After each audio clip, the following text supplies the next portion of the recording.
Bonjour à tous, je m'appelle Joanna Bader, je vais vous présenter mes travaux dans le cadre de ma thèse sur la conception et validation d'un capteur noyé de résistivité électrique en vue du suivi des profils de teneur en eau dans les bétons.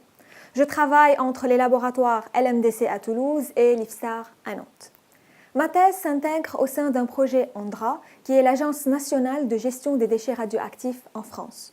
Comme la teneur en eau est un des principaux paramètres gouvernant la durabilité à long terme des ouvrages en béton, mon travail repose sur la conception et réalisation d'un capteur noyé pour évaluer la teneur en eau à l'échelle centimétrique dans les structures en béton, voire par exemple les tunnels de stockage des déchets radioactifs de l'ANDRA, en utilisant la résistivité électrique comme méthode de mesure. Commençons par la notion de résistivité électrique qui est la capacité du matériau à s'opposer au passage du courant électrique. Dans le cas d'un milieu hétérogène, on parle de résistivité apparente, reliée à la résistance électrique par un facteur géométrique G, calculé en milieu homogène par méthode élément fini et qui dépend de la géométrie et de la position des électrodes dans le milieu. La mesure usuelle de résistivité depuis la surface s'effectue avec le dispositif vénère. C'est une méthode à 4 points surfaciques, consistant à injecter du courant sur les électrodes à l'extrémité et mesurer le potentiel sur les électrodes à l'intérieur. Cette méthode surfacique est limitée par la profondeur d'investigation qui ne dépasse pas les quelques centimètres, la résolution est dégradée avec la profondeur et il y a souvent perte de contact électrode-béton lors du séchage, d'où le besoin d'un capteur noyé dans le béton. Ainsi, nous avons conçu un capteur en circuit imprimé formé de 19 électrodes, espacées de 2 cm et réparties de part et d'autre de l'axe du capteur. Le choix du circuit imprimé repose sur le besoin de s'affranchir des câbles intrusifs à l'intérieur du béton et parce qu'il présente l'avantage du faible coût et de la grande précision dans la fabrication. Les électrodes sont en cuivre plaqué nickel-or inerte chimiquement et la forme du capteur est semblable à une échelle pour éliminer le risque du retrait et donc augmenter l'ancrage dans le béton avec un bras pour éviter l'infiltration d'eau depuis la surface. Concernant la façon d'interroger les électrodes, on dispose de 2 configurations de mesure. La première, c'est la configuration transmission où on injecte du courant sur des grilles métalliques placées de part et d'autre du capteur et on mesure le potentiel sur des électrodes consécutives du circuit imprimé.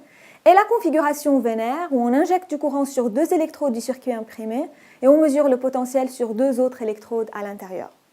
Pour valider ce capteur, nous avons commencé tout d'abord par un modèle numérique où nous modélisons la vraie géométrie du capteur avec les grilles de part et d'autre dans une éprouvette standard 1122.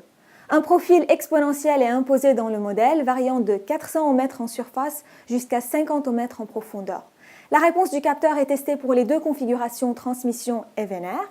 Ce graphe représente la variation des profils de résistivité apparente calculée par le capteur et comparée au profil imposé.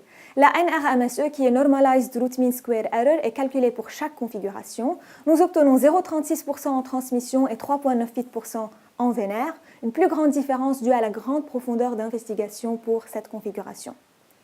Ensuite, nous validons le capteur en solution NaCl et nous interrogeons les électrodes en configuration transmission et vénère. Les coefficients de variation, de répétabilité et de variabilité sont faibles. On a tracé la variation de résistivité apparente en fonction de la profondeur mesurée par le capteur, avec la résistivité théorique et celle donnée par une sonde commerciale de conductivité. Le graphe montre que le capteur arrive à remonter à la vraie valeur de résistivité de la solution dans la marge d'incertitude de la sonde. Dernière validation est réalisée dans une éprouvette 1122 de béton dans laquelle nous avons testé la sensibilité du capteur au séchage.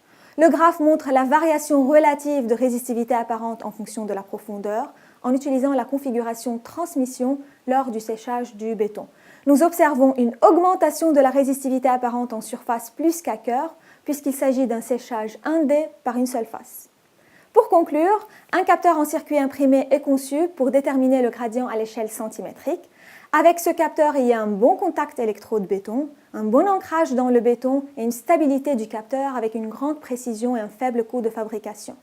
Il est validé numériquement en prouvant sa capacité à remonter à la valeur de résistivité imposée, puis expérimentalement en solution en prouvant sa capacité à remonter à la valeur de résistivité de la solution et dans le béton pour prouver sa capacité à suivre le séchage.